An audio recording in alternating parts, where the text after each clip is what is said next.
problems and prospects of current recent movement dealing with the Iran's neoconservatives.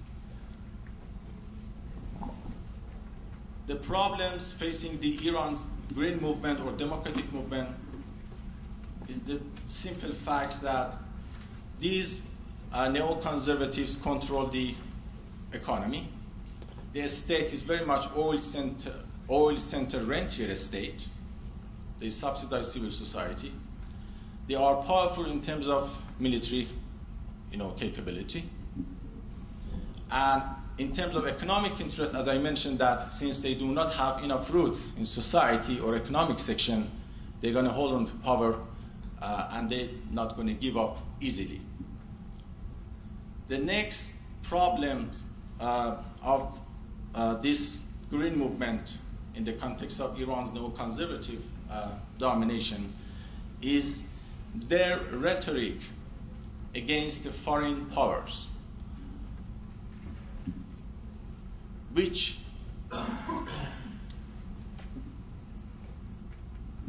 any kind of, military attack against Iran, economic sanction, or basically playing with the cards of President Ahmadinejad and playing with the field he preferred to be considered. I mean, when he used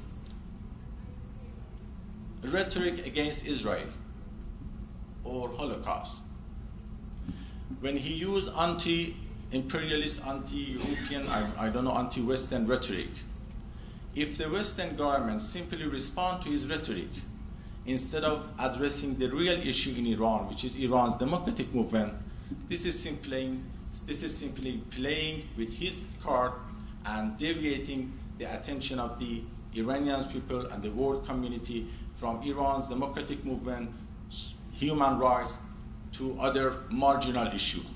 Even the nuclear issue, which is a very important issue in this context, this is not the first and foremost priority of Iran, but we know that President Ahmadinejad and neoconservatives, for a number of reasons, as I mentioned briefly, they really want to use this or misuse this in order to deviate basically turn the attention of the domestic and international politics from the real issue, which is Iran democracy and human rights.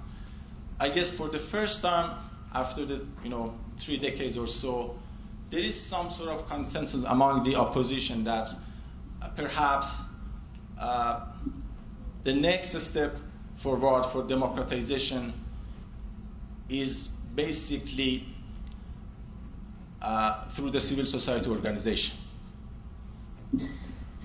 No more trust for reform from above, given the recent election. So let's get rid of the vicious circle of legalism, which has prevented the possibility of reform from above. And the path to a democratic transition, it means, at least at this point, is creating social movements by empowering and organizing civil society forces. The next point, and the last point, which is important at least to me, is the social elements of democracy in Iran. And here maybe I'm a bit different, since the title of this conference is Dignity of Difference. Democratization will not be achieved against the will of the demos, people.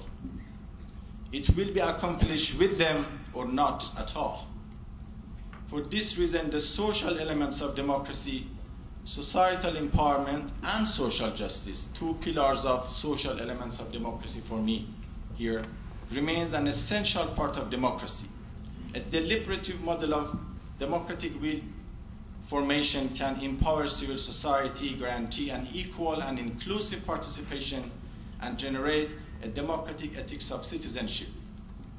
Democratic ideas are ineffective if they are not reached by the common people, an elitist approach towards democracy. As Max Weber reminds us, ideas are powerless unless fused with material forces. Ideas cannot separate from their social settings. That is, they cannot be separated from institutions and social groups that keep system of ideas in socialization process.